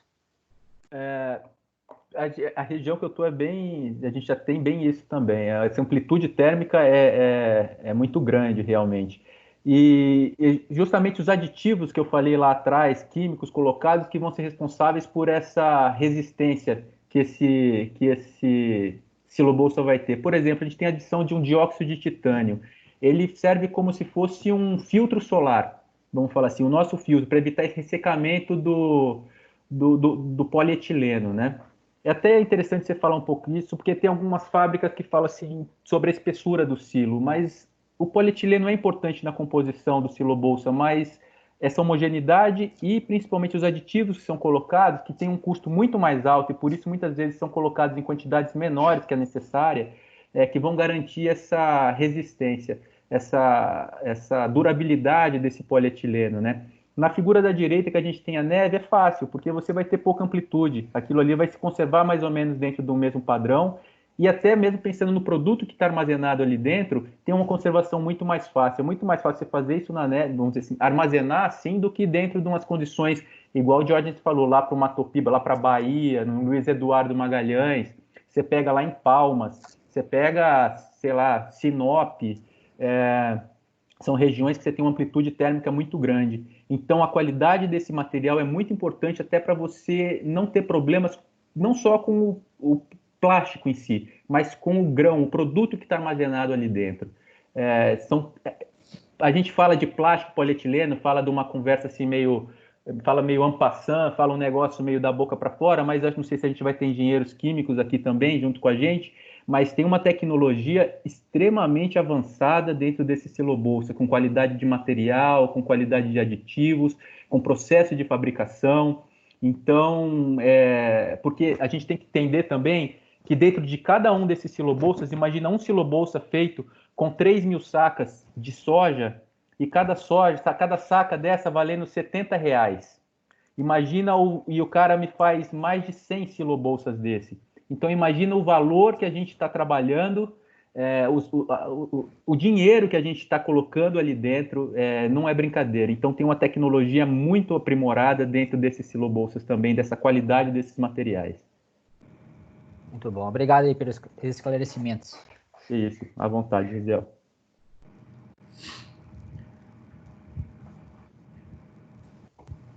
Mas é isso. Mais perguntas, pessoal? Quer que repete tudo de novo? Vamos começar. Só para lembrar os senhores aqui, o Renê, que eu deixei no chat um link para responder o questionário a respeito da qualidade do evento. E respondendo esse questionário, vocês vão ter o certificado de participação sobre o evento que a gente ministrou aí na noite de hoje. Beleza? Legal. Ótimo.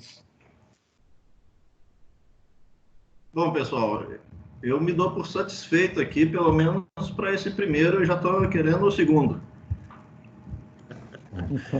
Beleza.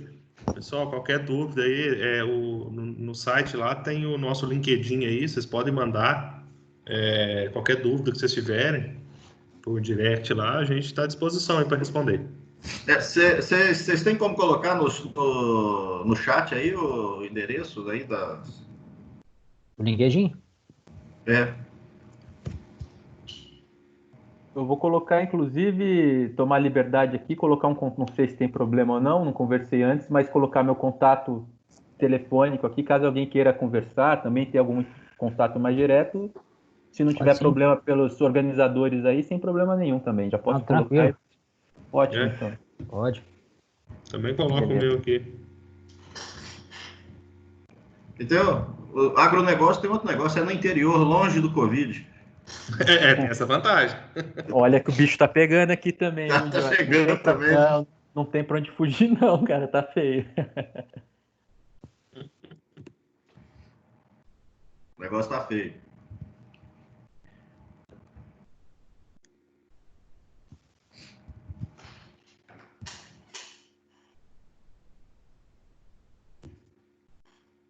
Se quiserem deixar também o Bruno e Diógenes e o Renê, o e-mail de vocês também, para o pessoal, se queira fazer contatos, fica à vontade. Beleza. Vou colocar tudo aqui. Vou deixar também aqui disponibilizado o meu LinkedIn. Se alguém tem alguma dúvida também pode fazer contato através do LinkedIn.